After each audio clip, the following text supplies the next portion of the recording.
Yep. So, hey everybody, Leanne Pilkington here, and I'm very excited to be joined, as always, by Tim McKibbin, our CEO at REINSW, and Chris Hanley, who is the principal of First National Byron Bay. How are you, Chris? I'm fine, thank you, Leanne, and Tim, and thank you for having me on your program to have a chat this morning. Yes, absolutely. So tell me, how are things and your team, and where are you at with everything at this point? Because obviously we're kind of out of lockdown now. I know you did have your team working from home. We talk about how that went for your team and where you're all at now? We're part in, part out, I guess. We've got some of the people in our business really liked working at home. Yep. And we've left them there. They're comfortable, they're productive, they're sleeping better, they're calmer. And I've done an audit of all the team a couple of times. So the pandemic and the lockdown's been pretty good for us. In a general sense, I think if you look at a business like ours, which has got a large commercial property management, it's got a very big residential property management, and got a sales component, you've got to answer the question in the different segments. So commercial real estate, we're a tourist town. We've been very much impacted. For those of you who don't know, we're only about an hour from the Queensland border. We get more than 1 million day trippers a year and another 1.5 million not regular visitors, tourists.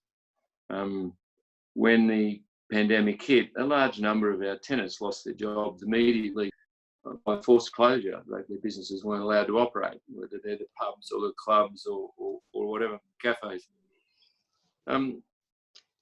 If I gave you a cross view of property management, it would be to say that up to half the tenants in some of our rental pods, and my view is that the property managers are the doctors and nurses of real estate, and I still don't think a lot of people in our industry realise what a role they've played in securing sanctuary for people during the last couple of months, protecting people.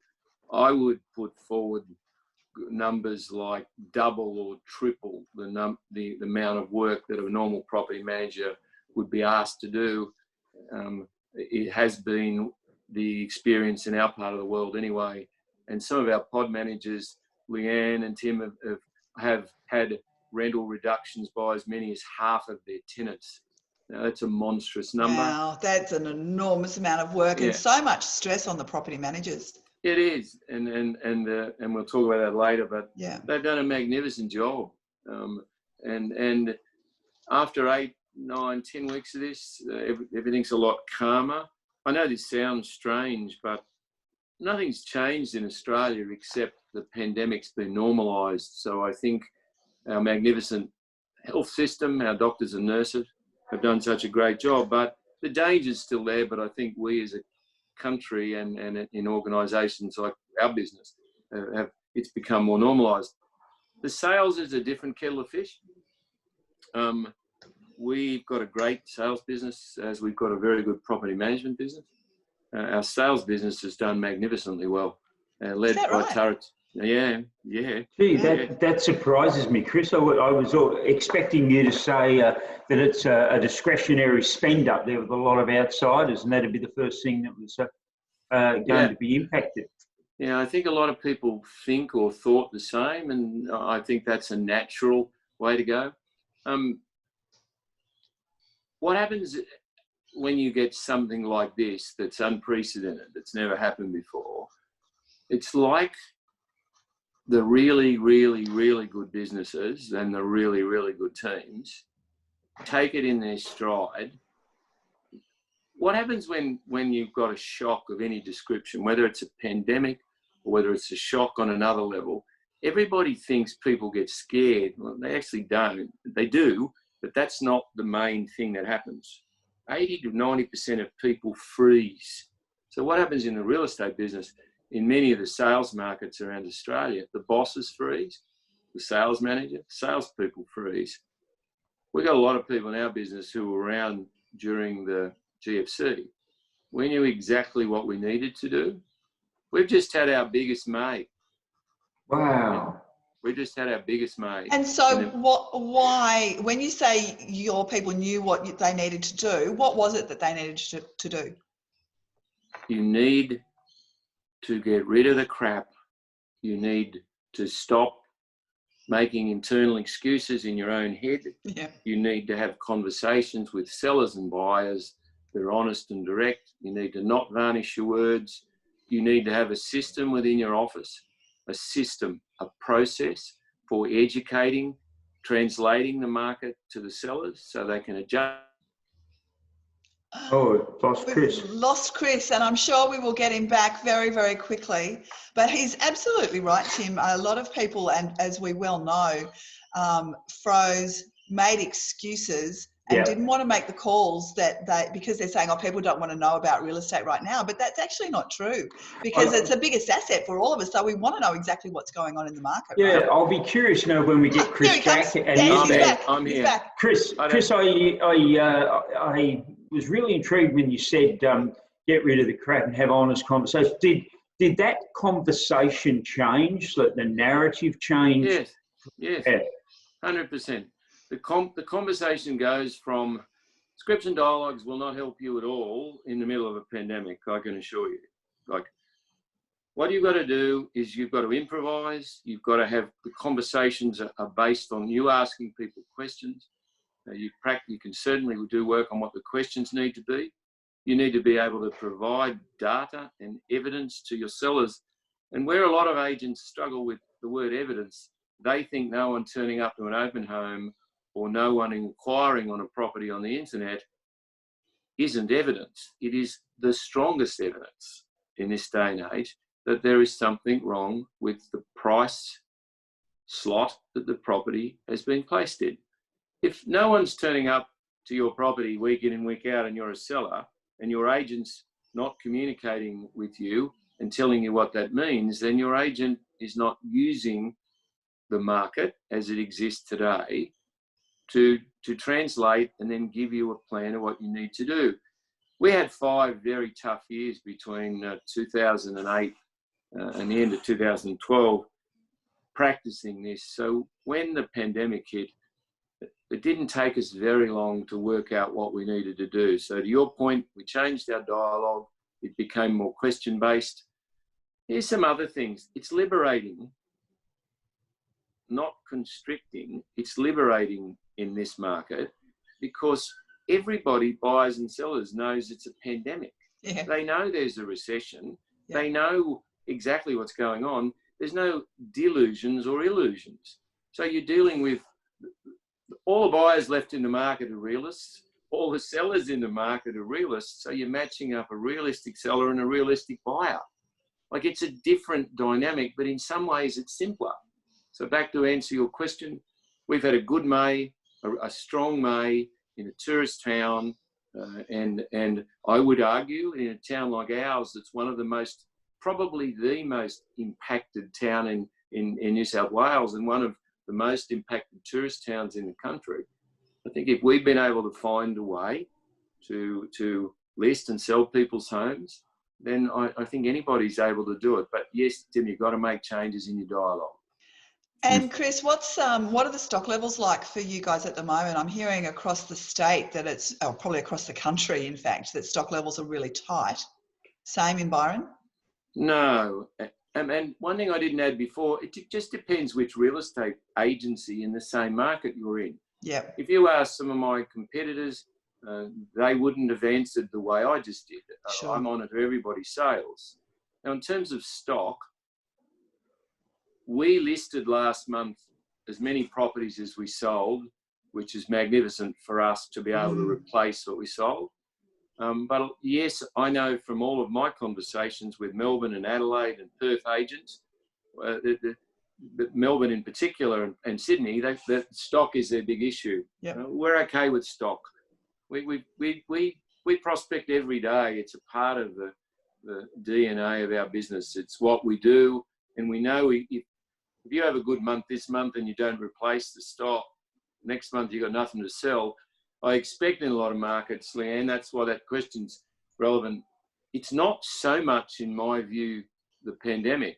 It is the fact that there's not a lot of stock around in some areas. The buyers are ready to go and realists, but if there's nothing for them to look at or offer on or bid on, it's a no-brainer. So this is important. If you're a salesperson listening to this, or a property manager, a BDM, a lot of people think that if the market's tough, then, oh, I've already got 10 listings, I'm not going to get any more because I'm not going to sell them.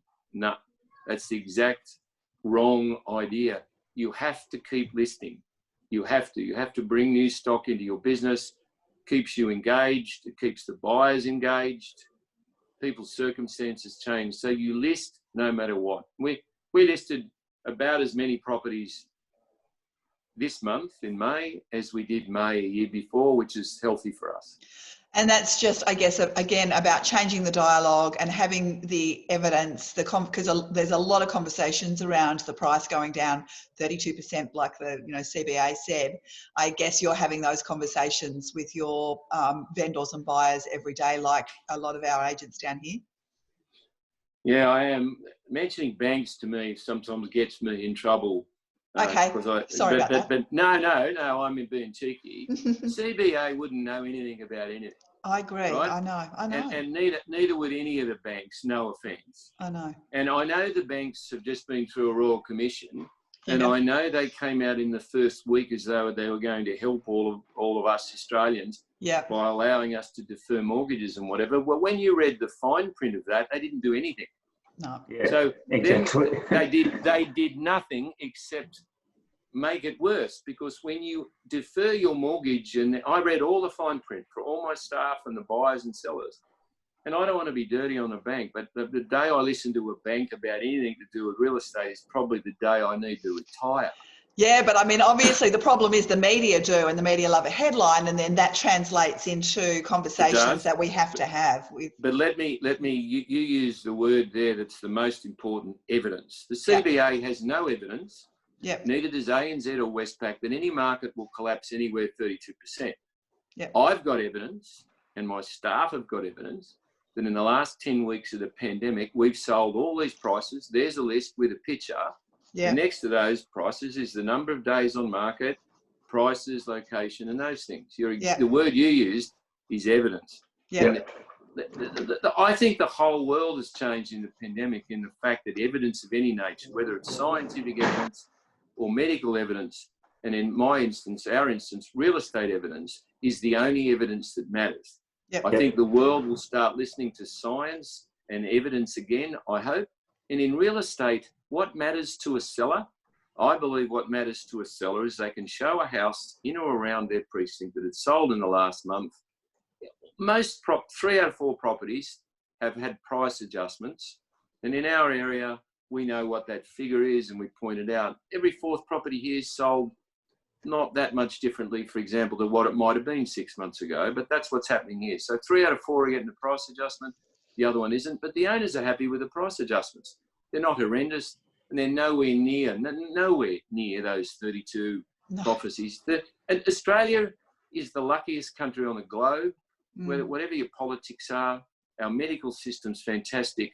Our politicians came together. We're going to bounce back. Unequivocally, we're going to bounce back. And look at the other countries in the world. And I think real estate, Australians are the most mobile people in the world. 18%, roughly 1 out of 5 Australians move every year.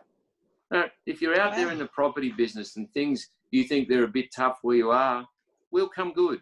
Your market will recover. But I'll return to this idea: when you get hit in a crisis or when you get stunned, most people freeze.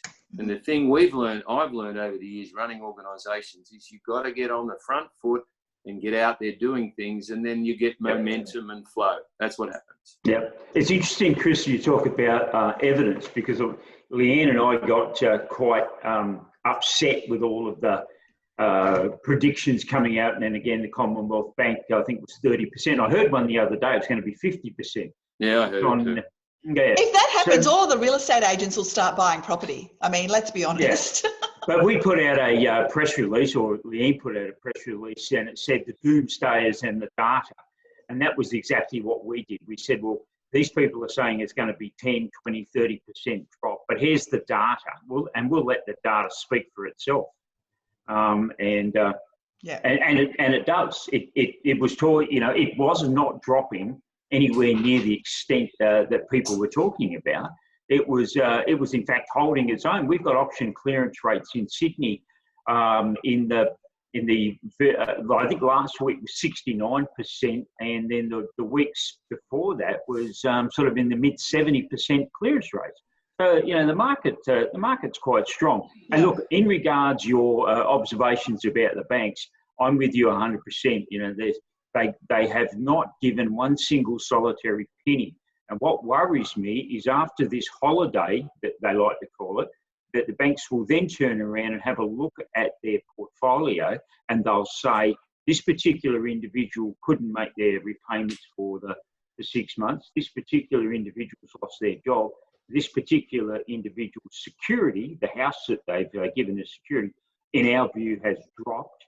Therefore, our risk has increased. Therefore, your interest rate on your repayments is going to increase. That's my concern. Let's not go down that rabbit hole. I've actually got a question for you, Chris, if I may, and I do encourage any of the participants watching, just type it into the chat and I will ask Chris directly for you. 3 things sell property: price, promotion and a professional agent. What would you look for in choosing an agent, whether you're in a pandemic or not? During World War II, the British built a security system that operated within England, but operated over on the continent against the Nazis in particular. And when they looked to recruit agents, the thing that they looked for was a thing that was called sparkle. It was an energy that the prospective male or female had.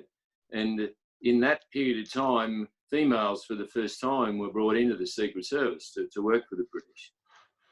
I think in the selling of a house today, it's exactly the same. There's an energy, there's a swagger in someone who walks into a house in the middle of a pandemic, who knows what they're doing. It just comes out of them. And I would believe in our business that if you sat in a lounge room with Tara Torgola, or you sat in a lounge room with Sue Reynolds or Helen Huntley Barrett in particular, all of who work in our business, you'd just know, you'd feel safe. You'd feel they had a plan and a strategy. I like that. Feeling safe is so important, right? Well, it's funny that you bring that up. Yeah. Just going back, that's something Tim touched on before. 4 weeks ago in our business, in our rental department, we had 503 rental inquiries in a 1 week period. Mm-hmm. Now, that's 10 times the normal rental inquiries we get in a week in the middle of a pandemic. Mm-hmm. Now, I spend all of the pandemic talking to my property managers and my salespeople, and I'm astounded people have kept buying and renting houses. So I've kept saying, why are they buying? Why are they listing with you? Why are they renting if they're a tenant? Safety and refuge is the word for our world, and that's why they're doing it. And sellers have listed with us because they feel safe, because we got a plan. We don't pretend. We don't tell them that the market hasn't changed. We're not doom and gloom. We're just realists. Hey, there's a pandemic. Your price will probably have to adjust. Maybe in this area here, let's see what we can do, and we do that. And I think people trust you then if you tell them the truth. It's pretty simple. Absolutely. Now, you mentioned 3 salespeople there that were all female. I know you've got quite a big proportion of women in your business, haven't you? I think you could even say more than that, Leanne. We're 30-something staff, but 20-something of our team are female. Why? Our sales. Did you say why? Yeah. How long you got for that answer? We've got a while. As long as you need, my friend. As long as you need. Because you're not. I mean, typically, still today, most property managers are female, but from a sales perspective and obviously business ownership, it's still it's still quite a man's world out there in real estate. 90% of the search is done on realestate.com and the portals are done by women. Yep. 85% of the decisions to buy and rent a home are made by women. It took us decades as an industry to understand what other organisations had understood for a very long time. Yep. They are really good listeners. People trust them. They are wonderful to work with. They get the most important thing of all in building a sustainable organisation, and that is the culture component, the care component. Right. They work well together. I've always worked with a lot of women. I ran a not-for-profit for 23 years with hundreds of people involved, 95% of them were women as well. All the organisations I've been involved in have had lots of women in it. Mm-hmm. I find that it's different to a rugger-bugger sort of male, and not one isn't better than the other. No.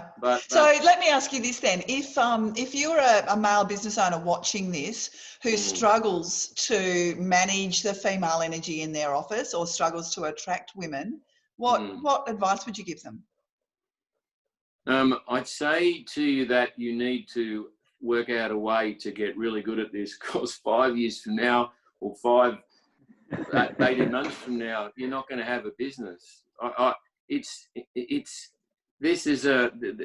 Just go on our website. You can't recruit women unless you have other women working for you. And I don't mean token women. Like in our business, the women thrive. They're often the top agents each quarter in our business. And there's not one of them, there's a lot of them. And they are all really good. So the most important thing though is if you don't have any women working in your team now, then you need to have a strategy like you've got to have for everything. Nothing changes unless something changes. So what that means is if you've been no good at it in the past, it's your problem. It's not anybody else's problem. We blame everything, business owners, on somebody else. Yeah. And the truth is the success of all our organisations is completely up to you. Yep. You know, it's going to be, it's up to me. So if you've got no women working with you, then you have to get some. You have to get very good at listening, and you have to get very, very good at understanding what the ladies need at different stages in their career. If they're new to the industry, then you have to work out a way to communicate with them and help them. I think the biggest thing I have noticed over the years working with lots of women in real estate is it's the first bit, not the latter bit. And by that I mean it's a bit like when you exercise. I row and paddle a lot. And if I've had a little bit of time when I'm not in the kayak, my hands get a bit soft and I've got to get some calluses built back up there when I get back in the kayak again. It's sort of the same when someone joins real estate. My observation is you help people, male and female, but particularly females when they get into the business, just to get used to what real estate is. Because people tell porkies in real estate. Real estate can be very disappointing. People often say no to you because we're in the no business, and they reject you when they're not really rejecting you. They might be rejecting your brand, or they might be rejecting your dialogue. So at the start, it's hard. So if you get the calluses, you get through that early bit, then my observation is once you get through that early bit, particularly with the females that have worked in our team, then they thrive, they flourish. Mm. Yeah, interesting. Thank you for that. You did mention that some of your team are now happily working at home. I've had a few people sort of saying to me, how do I get my team back into the office if they don't want to come? I don't think you do at the moment. Isn't that funny? I've just asked that question and somebody's just asked that question there. So, yeah. There you go. I don't think you do. You can't force anybody while the COVID's there, and that's the law. So I think anyone, I know why they want them. We brought the property managers back in because they wanted and needed to be together, but they were given options. I'm not forcing anybody. Here's the thing here. Going back to normal, if normal was the problem, is madness. And by that I mean, all the people, if someone's productivity's gone right down as at being at home, then I get why you'd want to bring them back in. Sure. If they're doing their job and they feel safe and they'll return when they're ready, then bring them back. And so would you be happy for them to work part at home, part in the office? 100%. That day. So you're really flexible with what you'll let them. Yeah. Okay. It's a nice simple test, isn't it? If their productivity hasn't dropped or improved, then obviously they don't need the office. So why wouldn't you do that? Yeah. It makes commercially it makes perfect sense. COVID did us a favour for a lot of us. It showed us, the real reason that a lot of people want back in the office, Leanne and Tim and anyone listening, isn't what everybody thinks. The real reason people want people back in the office is two reasons. They don't trust their staff. They think they're at home doing multiple Pilates classes and eating chocolate ice cream and watching Netflix, right? Right. Or this is the worst one, or they like bossing. You see, a lot of bosses like having their staff there so they can boss them around. Yeah. And that's why they want them in the office. I don't care about bossing. I've been doing this for so long. I don't care. You know what I mean? I do, yeah. If they're happy and they're safe and they're relaxed and they're productive, then leave them where they are. And it's all outcome based, right? I mean, a lot of people have mentioned the concerns that you've mentioned. They're not, they're watching Netflix or they're doing gym or whatever they're doing. But you can see that with the outcomes. You don't have to be seeing what people are doing every minute of the day. I don't care. One of the ladies that works for us, Jasmine, who's fabulous, young lady and very, very smart. She walks the dogs and does bits and stuff during the time and then does the work at different hours. I don't care. No, exactly. And she does a fantastic job and I don't care with any of them. No. The whole of the work-life structure across the world has been given an opportunity to do an experiment like never before.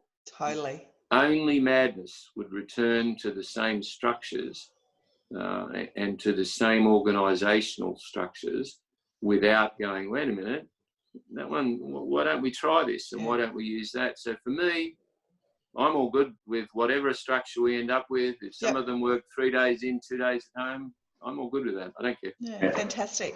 When Chris talked about women working in the office and also about productivity, I remember a few years ago, in fact, a friend of ours, Leanne, said to me that he had this top salesperson, female, in his office, but he had a huge problem with her because she wouldn't come in until 9:30 after she dropped the kids to school, and then she would leave at 2:45 to go and pick the kids up, and it was dreadful, but she was their top performer. So he went to his coach.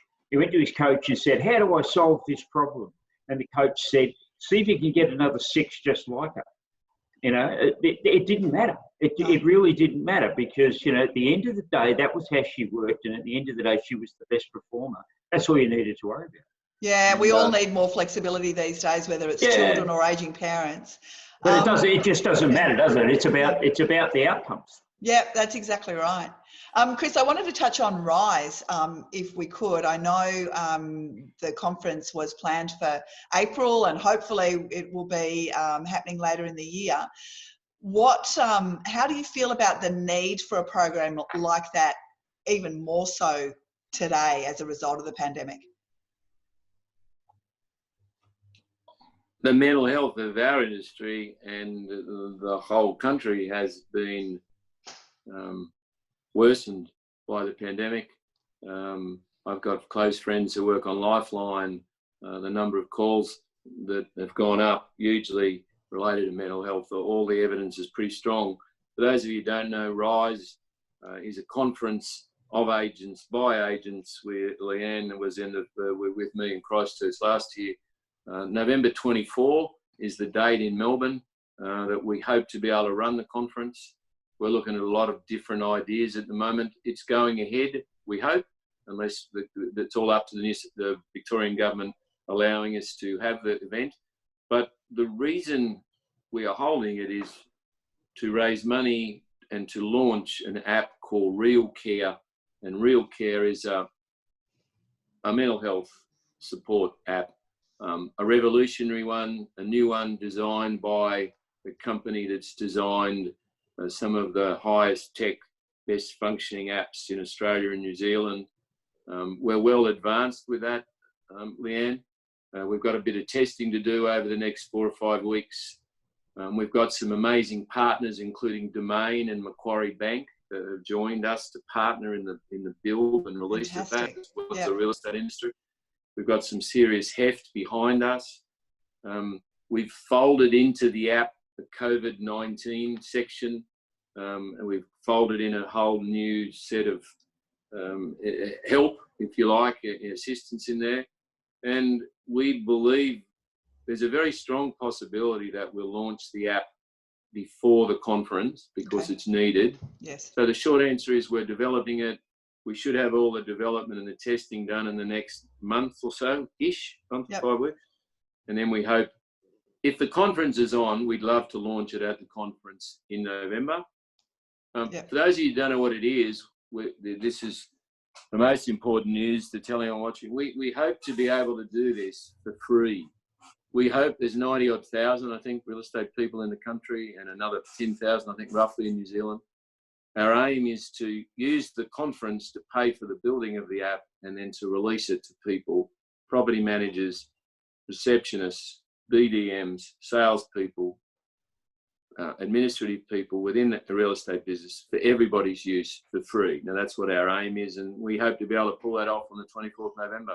Fantastic. And one of the things that really struck me when I was at the event in Christchurch was they were a lot of the same people that I've seen speak at ARIC and other events around the country, but they were speaking about things I've never heard them speak about dealing with anxiety, about dealing with depression.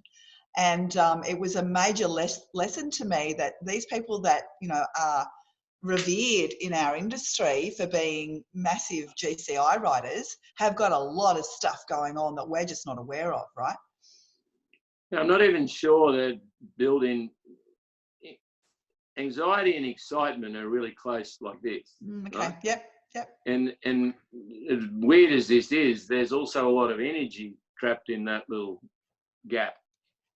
You know, the reason a lot of agents are anxious is in part also what makes them good agents, because someone who's anxious is also always on the lookout for things that can go wrong in the buying and the selling process. So I would argue that many of the great agents are anxious, because I've met thousands of them, and that's not a bad thing. Yeah. And you're right, in Christchurch they spoke about their personal stuff. Our industry, though, is no different to nursing or medicine or architecture or the building profession. It certainly isn't the highest in terms of level of anxiety and mental illness. The building profession is, just out of interest. Yes, I did. Yes, I did know that. We did all the research, but we're right up there. We're high. And I think COVID and the pressures that are on a lot of people where their income's going down will exacerbate mental health issues. I don't want to downplay mental health by what I just said. The opposite's the case. Having been involved in this now for most of the last 8 or 9 months, I've learned so much, and I've learned one important thing, that Australia is blessed. We have the best mental health support services in the country, Beyond Blue, Lifeline and so on, all funded by the government. The app is a triage, and we're building a triage which will be in your phone, obviously, and you'll be able to access all of these to get specific help that relates to your specific issues that revolve around your personal life, but also your work life. So you are right, Leanne. A lot of agents are anxious, but what we've learned through this process is that there is support everywhere to help people in when they need it. Yeah, which is just amazing. So if we can maybe look forward now, we are pretty much, restrictions are getting lifted pretty much every second day at the moment. What do you see moving forward to, obviously September is when JobKeeper finishes, it's when the banks potentially will start wanting people to repay. And then after that, what are your predictions for the market and the economy in general? I think you and Tim and anyone watching this probably worked out I'm an optimist. So my general view is we're going to be fine. I don't think unemployment's going to be quite as high as the government and the banks think. I think its interest rates are as low as possible. I remember in the GFC 2010, one of Australia's top bankers, I didn't know this man, but someone I knew said, go and talk to this guy in Byron. And he was on a tour around Australia. And that tour around Australia was to check out different spots to see what the economy was doing. And he asked me a bunch of questions, but he wasn't going to get out of there without me asking him a few. And what I'm going to say is there's a lot of debt in the country. We hear that we're one of the highest debt to GDP in the world. We hear all those stats, but what we don't hear is there's also a lot of wealthy people in this country. And the reason I bring that up is that there's a lot of people around with plenty of money in the bank who are really comfortable. If 10% are unemployed, 90% are employed. Exactly right. Yeah. And what we all miss is if the property market goes down, trust me, I've been doing this for more than 4 decades. There'll be a lot of people who'll buy into the marketplace. Yep. If it did drop 20% and people could see a terrace house in Shannon Whitney's backyard of Surrey Hills that was worth 2 million is now 1.6, they'll go and buy it. Yep. And so I have no fear that the future's bad. Will the future be turbulent? Yes. Will prices go down in some markets? Yes. That's all happened before. Here's the most important thing I'll tell everyone today. If the pandemic didn't get us, right, and it hasn't, right, we'll be fine. That's what my view is. Yeah, fantastic. I've had a question. What changes have you made in your business for COVID that you will reverse? And what are the ones that you will probably keep forever? Yeah, they're good questions. I let them work at home, obviously. Yep. I have longer conversations with my staff, and we're the same with our vendors. We've certainly changed dialogue and some processes in the selling part. I want to repeat, our property managers have been magnificent, and we've made a lot of changes in that part of our business. Did you do a lot of technology changes in property management? Yeah, we did, but not too many. Most of the changes we make, the more I think about it here, were about mindset.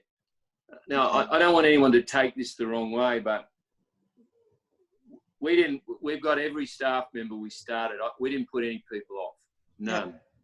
We had a period there where some of them weren't able to work with us for different reasons. Yep. And some had to not work with us for a month or whatever. And some people's hours had to be reduced a bit to get us through it. But you can't cut costs to a profit. You can only sell to a profit. I'll say this again. You can't cut costs to a profit. You can only sell to a profit. Yeah. But the biggest change we made, property management and sales, in the first couple of weeks was to go, okay, JobKeeper's over there. Do we go that path? We went, no, thank you. Generous country, thank you for offering it. We don't want JobKeeper. I want to keep everybody. I want to pay them. I want to run a profitable business. In other words, I want to sell to a profit. I don't want to cut costs to a profit. Now, a lot of the young bosses around the country rang me up. I understand everyone taking their own view. Mm-hmm. I just knew in my company that the way our market was in the early part of the pandemic and the number of tenants losing their job and whatever, if I took one direction and it got in the office, I felt it would stall us and we wouldn't be able to get on the front foot. And we did the opposite. So we've sold our way or let properties our way out of the pandemic, and that's worked well for us. So the biggest change we made, this is a good question, and we'll keep, is our mindset. We just got it. We just, by hook or by crook, we decided to be brutally honest with landlords and tenants and buyers and sellers and see if that worked. And it did. And we got momentum and we survived that way. And the mindset is just like your energy is contagious. And so, and it's got to come from, the leadership. Everything comes from the leader. The leader doesn't do everything. All the important people do, but it comes from you. There was a lot of leaders that were really stunned and shocked in those first couple of weeks, and they didn't know. They hadn't been in one of these before. I've been in a lot of stuff over the years. I've seen some very difficult things in the different organisations I've run. And here's the most important thing. Everyone's got the same fear running through their veins. I was scared shitless, excuse me, in those first few weeks. I've never been in a pandemic. Sure. Right? And when you're a boss, it's like you're under a magnifying glass. So everyone's watching you, right? Yep. So in some ways, you got to pretend you know what you're doing a little bit. Yep. And you fake it till you make it to some extent. But your staff pick up on that. And once they see that you know what you're doing, or partly know what you're doing, or mostly know what you're doing, they'll follow you. That's why culture. Technology's never been the biggest challenge in real estate, never will be. Everyone thinks it is, that's crap. The biggest challenge in real estate, and this is what's not changed, is culture. And the reason our business has flourished, we've had a hard 10 weeks. Some of my staff are working horrendous hours, right? But we flourished because we got a good culture. So your culture's everything, not technology, not your brand, not your marketing, culture. You go into a pandemic with a good culture, with good people, and you've recruited well, and they don't leave and they don't get scared and they hang around. That's what happened in our mob. I couldn't give more credit to the people I worked with after the last 10 weeks. I've had some very good teams over the years in my business. I've been here a long time. Yep. I've never had a team as good as this one. These boys and girls, men and women in our team were magnificent in the last 10 weeks. That's fantastic. I remember back in the very early days of the pandemic, a leader in the industry was saying, this is going to be a disaster. We're going to be decimated. We're going to this and that. And I just kept on saying, that's not helpful. Like, there is no value in communicating like that. And let's not focus on what might happen and what we can't do. Let's focus on what we can do in the moment right now and keep moving forward. People want to be led. They do, yeah. And in our profession, I think that example is leadership. And that doesn't mean an absence of fear. Courage and fear are two different things. Yeah. I've got as much fear as anybody, and it never goes away. But courage is different to fear. And I think the last 10 weeks, you know, a lot of the bosses, males and females running businesses, you had to stump up and go and find some of that courage because it's been tough. But the question you haven't asked me, and I know we're about to end, so I want to get this in. There's a lot of us, and I'm one of them, who you can't say you've enjoyed a pandemic, but you can say that you found it liberating and you found a way to relish the challenge of the last 10 or 12 weeks. And we all have. We've all come through it, and we're all very happy we're through it, but we're happy we've been on the journey because we want to keep a lot of the good things that have come as a byproduct for our team. Yeah.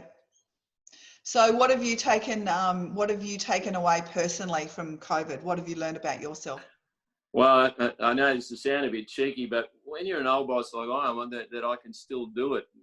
I've got a really good leadership team. So a lot of the time I do my bits and pieces in the office, but I guess I've taken away that I can still lead in difficult times, that I can listen, that I can learn, that I know what to do and how to do it.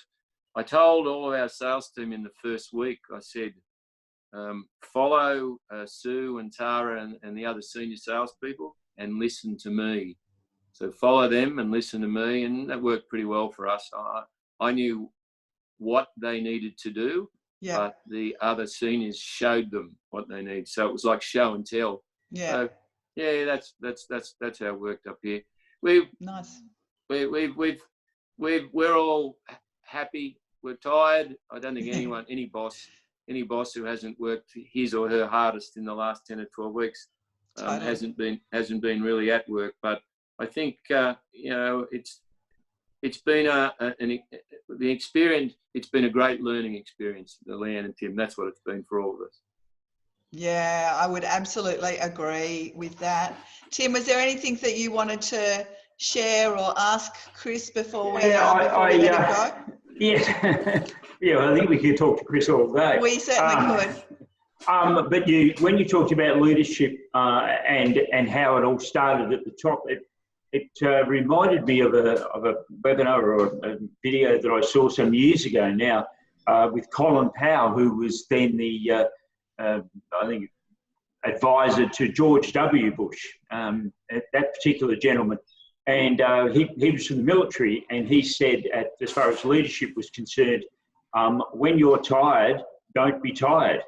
When you're sick, don't be sick. And when you're frightened, don't be frightened. Because he said, it flows straight down the line. And I think that's exactly what you're saying. I think if Brené Brown was in our, I got to wind this up because I'm supposed to be somewhere 10 minutes ago. But in the nicest, and I could talk to you too, but if Brené Brown was here, she'd have a different read on that today.